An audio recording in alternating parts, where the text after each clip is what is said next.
Are you tired of struggling to close deals with clients that seem just about impossible to please? Well, in today's video, I'm going to show you how to use the power of personalities to help connect with more clients and close more deals. Let's get into it.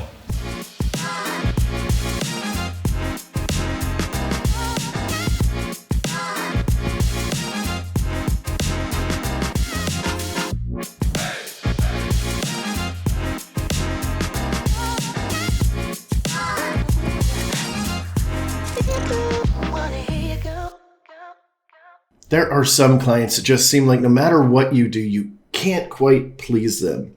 And sometimes it's because they're a pain in the butt. But most of the time, it's actually because we're missing the boat or we're just not connecting on our personalities. Maybe we haven't built enough rapport.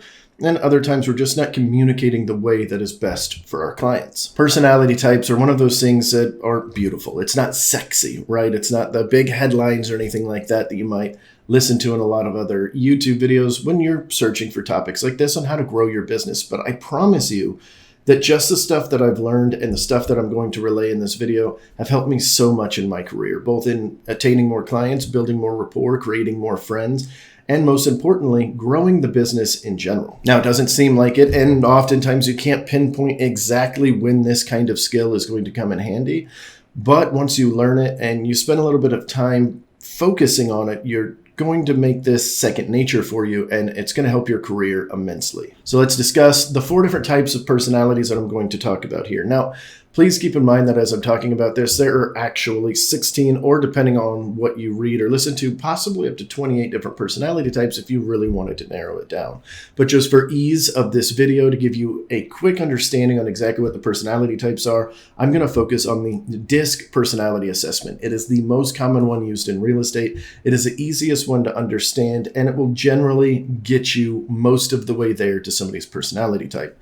I call it Pareto's principle. You're going to learn 20% of this, and it's going to help you in 80% of the situations that you come across. So DISC, DISC, each one of those is an acronym for a personality type. The D are the dominant or the drivers. The I are the influential style people. The S are the steady people, and the C are your conscientious people. Now, I know those don't mean anything to you yet, but let me give you this quick little story, and it'll help kind of narrow it down and give you a quick insight into what we're talking about.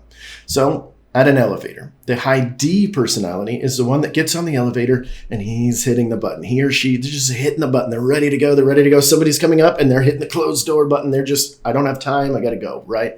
That doesn't mean they're impatient. It just means that they know what they want. They're on the elevator and they're ready to move forward to wherever they're going. Now, the high I of the personality group will generally get onto a crowded elevator, let's say, and that door closes, and what do?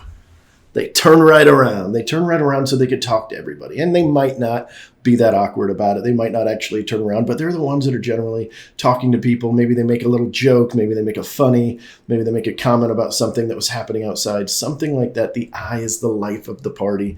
They want to kind of engage with a little bit of everybody. Then, of course, we've got the high S, the steady personality. I call these the mama bears, right?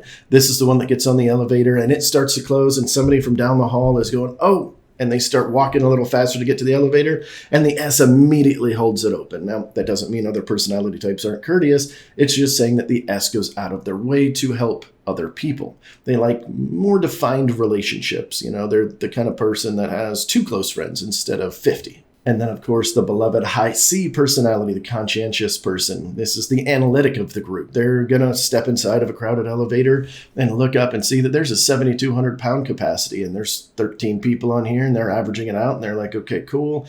Every person here looks about 200 and 250 pounds. So you start running math in their head to make sure that the elevator is perfectly safe for everybody. Now, I could go in further detail about all of these, but that would make this video far too long. So let's just jump right into the tips, tools, and tactics that you can use to make sure that you're maximizing the personality types and make sure you're not alienating people and build rapport a little bit quicker. First off, I want to talk about the characteristics of each personality type in a little bit further detail so that you can gain a better understanding of it, and how to spot each one of these personality types. And the third one would be building rapport with each one of the personality types, no matter what your personality type is. And then the fourth is how to communicate with each personality type, whether you're showing a property or going on a listing appointment. Whether or not you're doing a buyer or a seller presentation, you can tailor that to their personality types so that you don't put them to sleep or make them think that you're crazy. Whether this is the first time you're watching me or you are a returning subscriber, I want to thank you for furthering your education in real estate, and this topic, although it may not be fancy and pretty, will be one that really helps you. My name is Andrew. Of course, you can call me Mongo, and my entire point with this channel is to give all of my information out to you guys with hopes that we will have less turnover in this industry, because I believe in this industry and I really enjoy it. I love it, and I want as many people who want to stay in this industry to stay. Now, let's talk about the characteristics again. The high D personality is assertive and dominant. They're generally straight to the point.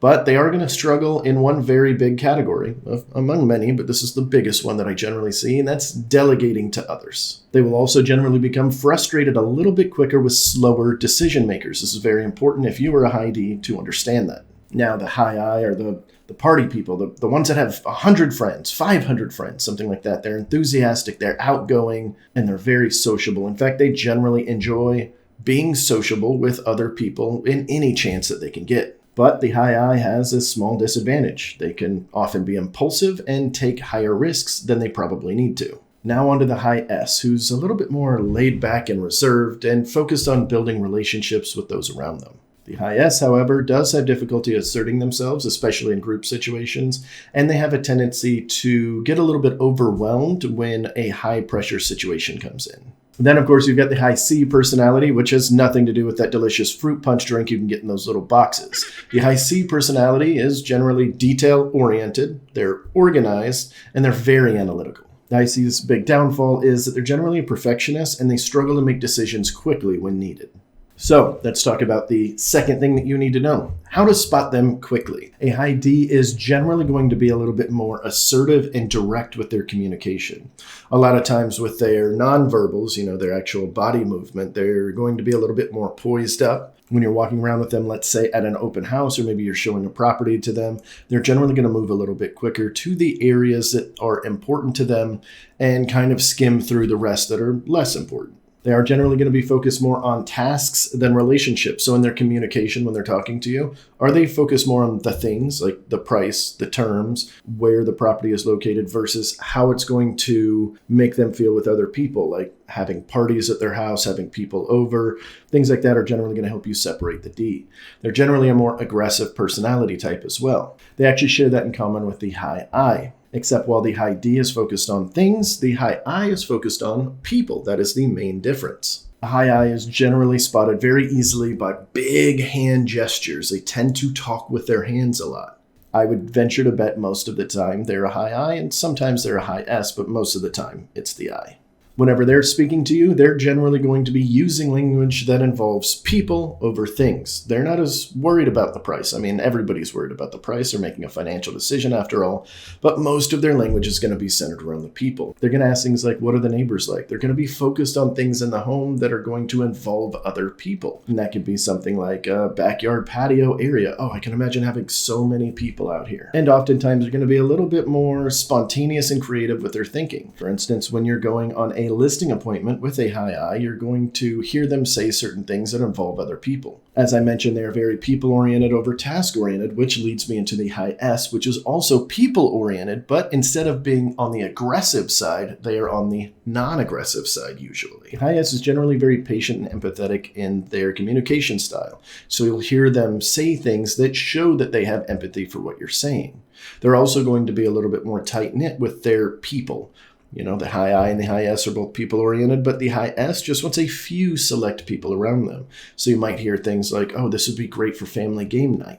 This is the kind of communication that a high S is generally going to be centered around. Now, with a high S, it's generally going to take you a little bit longer to build that rapport with somebody because they're not grasping at it. They have a few select people that are in their inner circle, and everybody else are just a little bit more cautious of because they're less aggressive. And of course, they're generally going to be more into harmony. So, for instance, during the negotiation stage, if you are with a high S, they're generally going to be a little bit easier to go with, like, oh, hey, I understand why they're asking this, as opposed to, I want the best deal no matter what, right? They're understandable, they're empathetic of all of that. Another thing with the high S is very important is things like safety and security. So some of the questions they might ask are, how safe is this neighborhood? Or if you're doing a listing, how are you going to protect my home? Are you going to use an electronic key box that has a great code to it? Or is this just going to be a little code that anybody can pop open and grab the key out of? Now we move on to the high C personality, the analytic of the group. Now this is going to be somebody that, like the high D, is generally focused on tasks. However, they are less aggressive, so they take a little bit of time to think things through. It generally takes a little bit more skill to understand them, build that rapport, and then get the signature on the first date. And oftentimes you'll have to come back, especially if you are a little bit less experienced. Now, the high C generally likes to gather a lot of data before they make any decision, and they are slower in those decisions, so give them that time if they need it. And they're generally more detail focused, so they're going to be asking things like, if they are a buyer, they're going to ask questions like, how old is the water heater? Is this Chinese drywall? They're generally a lot more detail oriented, and because they are more detail oriented, whenever you're with them, they're going to be asking more questions. So expect that when you're in a listing presentation with them, that they already have a lot of the answers. And same with when you're doing the buyer consultation, but don't assume that they know everything, because they generally don't. They just know what they've been able to research. And their communication style is going to be focused around more listening than talking. Okay, now we can spot them. Right now, let's go ahead and move on to our next subject, which is building rapport with each personality. When you are talking back and forth with a high D personality, my best suggestion is get direct and to the point. I kind of fall between the S and the C categories. I'm a little bit more laid back generally. Sometimes my C is higher, sometimes my S is higher. I take the DISC assessment every 6 months. And this is one of the things that I struggle with. As a high C personality, I want to give all the details. I've ran every number, I've ran every scenario, right? But for a high D personality, I have to scale that back and just give the bottom line oriented items. Whether we're talking about a buyer or a seller, I just need to get to the point. Hey, this house is $320,000. I ran the numbers. I believe it's worth $310,000, but I don't know if the seller will go that low. Boom. That's all the information a high D needs to make his decision. And of course, when you're building rapport with a high D, try to avoid small talk. All that great, hey, how's the weather? How's your drive-in? All of that stuff is great, but a high D generally doesn't care about that as much, especially when they're in mode. They have a task in front of them, and they want to go after that task. They don't want to spend the next hour talking about the weather before they get to that task, because there's a lot to do. So always remember to be efficient and be direct and value their time. They'll appreciate you for it.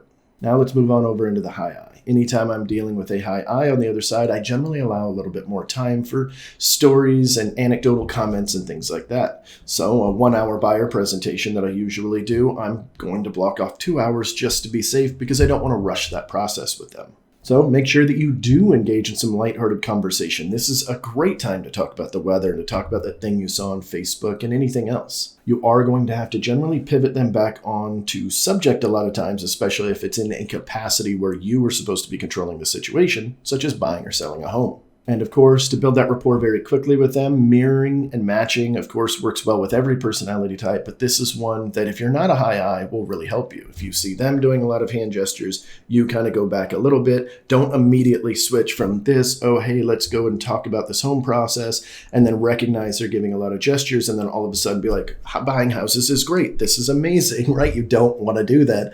Don't make it obvious, but mirror and matching is a very good skill here. And of course, whenever possible, try to put your conversation more in terms of a story versus statements and facts, right? You can still put those statements and facts in there, but just try to do it in more of a story mode, such as, last year I had this buyer that was in the exact same shoes of you guys. I wanted to be in the same town and da-da-da-da-da, and walk them through anything else that you would like to tell them in story format. Now with the high S, the biggest tip I can give you is avoid the high pressure stuff. If you are a high D personality and you are generally used to being a little bit more high pressure when it comes to it, hey, let's get in there, let's get this signature and get out. This is generally going to fail for you 9 times out of 10 with a high S. In fact, out of all the personality types, those two tend to clash a little bit. And not clash is like, hey, they don't understand each other, but you've got one that is people-oriented and slower paced and one that is task-oriented and fast-paced. So they don't generally see eye to eye with somebody. So try to be a little bit empathetic to them and allow some time to build that rapport. Ask them some personal questions, but not too personal, because that's generally going to push them away. And of course, make sure that you're listening very intently. They are generally going to tell you things that are very important to them, and you do not want to miss that, because if you violate those too early, they're going to push you back a little bit inside of their own head. Whether they do it outwardly or not, we don't know. But at least in their own head, they're going to go, oof, I'm not sure about this fella. I'm not sure about this lady. And when you are discussing things with them from a real estate capacity, make sure you give them the options, tools, and things that you will be doing that will help them create peace and harmony within their own home, and of course, throughout the entire process. Now let's move on to the high C personality. In order to build rapport quickly, you need to be very well prepared and have a lot of detail and be ready to answer any questions that they might have. Make sure that you show that you've done your research on anything that they might have given you before that might be an issue for them. Whenever you're doing your initial phone calls to them before you're having the major appointments, make note of anything that you're hearing that might be of a concern to them, and then have those answers ready for them. In fact, a lot of times it's great to show how organized you are by having that list sitting there, going through them immediately, go, hey, you asked me 5 questions that I wasn't able to answer right away or wanted to get more clarification on. Here's what I've got. Now, here's my presentation. Let's go into it. Make sure that while you're doing this, you are providing some sort of evidence for a lot of this, that it's not just hearsay. Now, if that's all you have, hey, generally in my experience, when negotiations go like this, here's what happens, that's perfectly fine. But if you can back that up with some sort of data, let's say that you're discussing, I just want to lowball some houses to see what happens there, just $20,000 off, nothing too crazy.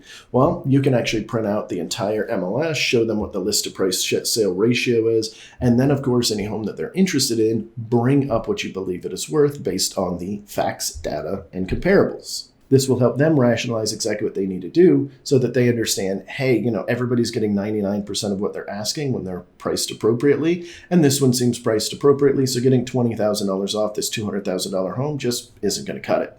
And make sure that when you are working with a high C personality, you try not to be impulsive or show too much emotion. They're generally not going to enjoy that. The other personality type that sees a lot of friction between each other is the C and the I personality, because the I wears their emotions on their sleeve and a C does not. In fact, they don't generally see a reason to have the emotion on their sleeves, especially when dealing in something like buying or selling a house. Just give them the facts and data, give them the options, show them the research, and move on. But before moving on too far, make sure that you've answered all of those questions by constantly asking them, hey, do you have any questions on this? Does this all make sense? So a lot of tie downs are generally useful. So with all the personality types, mirroring and matching is very good. Mirroring their gestures and matching their tone of voice. So if you're sitting across the table from somebody who's, just throwing them out there, hey, here, try to do the same thing back. Now, if you've made it this far, you clearly got some sort of value, or I put you to sleep. Either way, I think you should hit that like button if you've got good information or you got a great nap. It does help spread my knowledge across the industry a little bit more, which is what I'm looking for. I am trying to give as much knowledge as I can to everybody else so that they can help raise their business up. If you do have any questions for me, all my contact information as well as all of my social media stuff will jump up on screen. You can reach out to me however you would like to. If you are curious on why I moved my entire brokerage over to LPT Realty and why I believe it will be the last brokerage I ever worked for, and if you are curious on why I moved my entire team over to LPT Realty and why it's probably the last brokerage I will ever work for, then you can go and reach out to me that way as well, and I'd love to chat. That's all I've got for you this time, guys. I'll see you next time.